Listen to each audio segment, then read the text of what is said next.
Todd Boehly's team appear to be winning the race to take over as the new owners of Chelsea Football Club. Their bid has been accepted and they have been shortlisted. And Todd Boehly and his team have spoke very passionately about why they want to buy Chelsea Football Club moving forward. We know that the Saudi media group have had their bid turned down. The Ricketts family is still yet to be confirmed as shortlisters, but Todd Boehly's side, along with Sir Martin Broughton, are the two favourites, with Todd Boehly's side getting more support from Chelsea fans than anybody else. I want your thoughts and feelings about these big revelations regarding Chelsea this morning. Smash that like and that share button, people. Let's get this show on the road. Todd Boehly's consortium are the preferred bidder for Chelsea and in pole position to be the new Chelsea owners. And this is a notion very much supported by Chelsea fans who say that Todd Boehly looks like the only good option now for Chelsea, experienced in running a successful sports club, no shady past, and has a decent plan in place. And you only have to look, 20% ownership that he has in the LA Dodgers. And that has very much seen them go back to being an absolute powerhouse in Major League Baseball, championships in 2017, 2018, and 2020. And one of the most potent things that I believe, I saw said by Todd Boehly, if you watch the interview of him on Bloomberg, is that the idea of buying Chelsea, just like when they invested into the LA Dodgers, wasn't just about the football element. It was about investing in the city of LA, i.e. investing in that area of London and into Chelsea Football Club. And that should very much be seen as a huge, huge positive from Chelsea fans. He speaks very highly, very candidly, very directly about wanting to make Chelsea remain at the top, want to keep Chelsea at the peak of their powers. He is so complimentary of the league. He is so passionate about the fact that there is this big open market in America, by the way, in the morning time, where it's not a congested sports period, where you've got baseball, the NFL, hockey, boxing. There's no other sport on at that same time. So there's two things here. Does Todd Boehly and his consortium want to get a return on their investment? Do they want to grow their names, grow their brands, grow their assets, advance the wealth, based on their investment consortium? Absolutely, yes. It is nigh on impossible for Chelsea to find a new Roman Abramovich-style owner that has zero interest in anything other than creating a really good football team. But what stands out about Todd Boehly and his team is that for them to get that return of investment, for them to become well regarded within the sport, for them to make more money for themselves in one way, shape, or form, making Chelsea and the community surrounding it as potent, as powerful, as respected as possible is the way forward. And I think that's something that Chelsea fans should be very, very, very happy about indeed. And I implore people to go check out the interview. Very, very inspiring stuff to listen to what is being said there. It truly, truly was. Now, in terms of everybody else that's involved in this situation, as you can see here, put out by the Telegraph, Matt Law especially, that Chelsea, the race is shaping up between Sir Martin Broughton and Todd Boehly's consortium. The Ricketts offer, though, has fallen behind. Even if they do make the shortlist, it is believed that has fallen behind everybody else at this moment in time. And this is going to be very, very, very big and good news to Chelsea fans. Chelsea supporters were worried. Chelsea supporters were frustrated. Chelsea supporters were in this position where they really didn't want. They were panicking really about the idea of the Ricketts family coming in. Terrible track record at running sports organizations. And with all the reports, the emails, videos, and stories coming out, not very nice people either. And I think Chelsea fans just had this underlying fear that they could end up with the Ricketts family, and it would just bring shame, would just bring absolute shame towards their club. You've got Nick Candy that's also been linked, and a lot of Chelsea fans seem against Nick Candy. Too much PR, too much talk.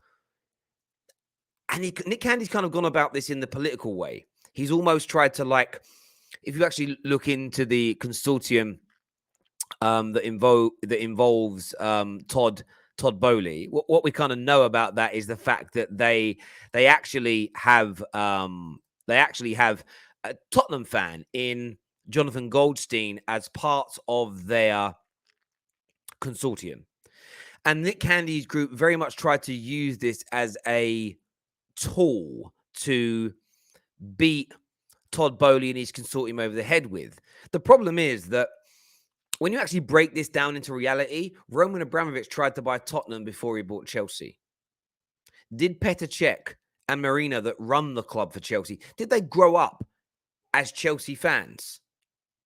You bring in managers that have played for rival clubs. You sign players sometimes from rival clubs. Chelsea fans are not stupid enough to be dragged into this nonsense that Jonathan Goldstein, because he was or is a Tottenham fan, is going to throw Chelsea under the bus. It's going to invest hundreds of millions of pounds of his own money, take his consortium and his investment fund that people are trusting him with, invest it into Chelsea, and then crash and burn Chelsea into the ground. He's never going to do that. Rich people care too much about their money to do this. And I think that's kind of soured the taste in a lot of Chelsea fans' minds towards the Nick Candy bid. Now, of course, Saudi Media Group were rejected. And look, the Football Terrace, we always believed that was going to happen. I know a lot of Chelsea fans were very excited about the idea and the concept of Saudi money and the Saudi Media Group. What I was told very early on is that Chelsea were just a little bit reluctant because of who the investors are behind the scenes and their potential connection to the Saudi government. Now, we had a lot of people comment on the Terrace yesterday saying, "Oh, but not all Saudi people and all Saudi money is dirty." That hasn't been on the Terrace, and that hasn't been the suggestion from anybody that spoke to us from Chelsea Football Club about this situation at all. There is no word of dirty money, bad people. It isn't even about a situation rearing its head in the future. It's about the investors. So not so much Saudi Media Group, the business, who on paper have no connection to the Saudi government or the royal family, but it's about the wider connection, the potential control. If there is a political shift or an internal argument between the royal family and Saudi Media Group, or the royal family and some of the big investors into the Saudi Media Group to make the purchase of Chelsea possible, this could create a problem at some point in the future.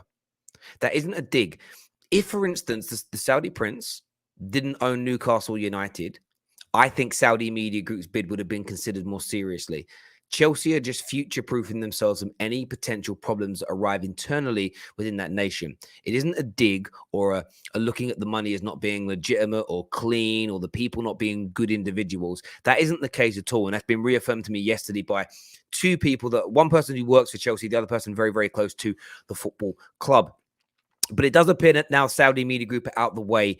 It is very much Todd Boehly. Now, what's very intriguing about the Todd Boehly situation as well, 20% stakeholder in the LA Dodgers. But he did try to buy Chelsea 3 years ago. So I think, again, a lot of Chelsea fans look at this situation and say to themselves, well, he tried to buy us 3 years ago. It kind of proves that he wants us. It kind of proves that he's always had this interest. This isn't just some Johnny come lately. This isn't just some guy who wants us now because it's fashionable or has seen a business opportunity to come in and take us over. He has always wanted to be the new owner of Chelsea Football Club. And you see a tweet here from the Grand Dam, a friend of the Football Terrace, great guy as well, who says, Todd Boehly, a man with a mission. The man has the track record and the backing to take Chelsea to the next level. It's not always about irrelevant PR. Actions will always speak louder than words. The best of the bunch. Save us from Candyman and the Rowdy Ricketts. Our last hope. And I think that the Grand Dam represents the view, the opinion, and the feelings of lots of Chelsea fans around the world. Would you have preferred Roman to stay? Of course you all would.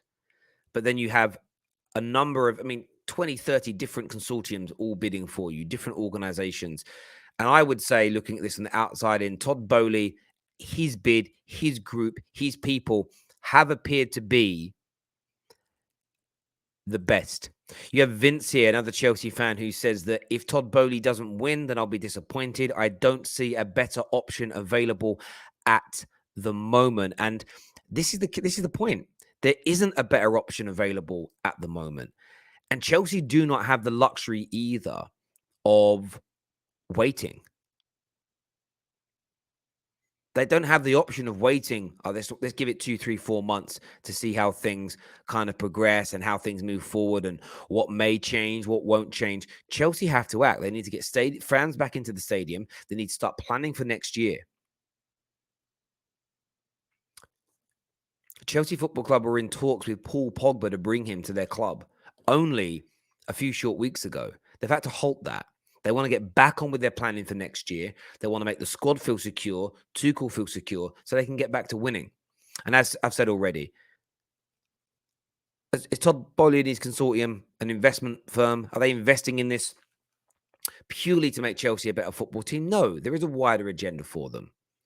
But that isn't the problem. And I, as a Man United fan, I spoke about this many times. I don't have an issue with the Glazers wanting to make money in some way, shape, or form out of Man United, as long as you invest the right amount for us to be successful, which they do, but then you run the club right. And Todd Boehly and his team look like they're going to run the club right. They look like they're going to try and protect the local community, the environment, the businesses, and the people connected to the football club, because they know that actually there's more sustainability in terms of making money if you run things in a clean, healthy, and organic way, as opposed to essentially creaming off the top. But Chelsea fans, I want your views. I want your opinions. Check out our Boohoo Man offers. You can see the QR code next to me, or the box just above me here, to click on the link and take a look at their latest offers, where you can get up to 40% off with the Football Terrace. Until next time, everybody, take care of yourselves. Goodbye. God bless. And we'll see you all again very, very soon. Thank you.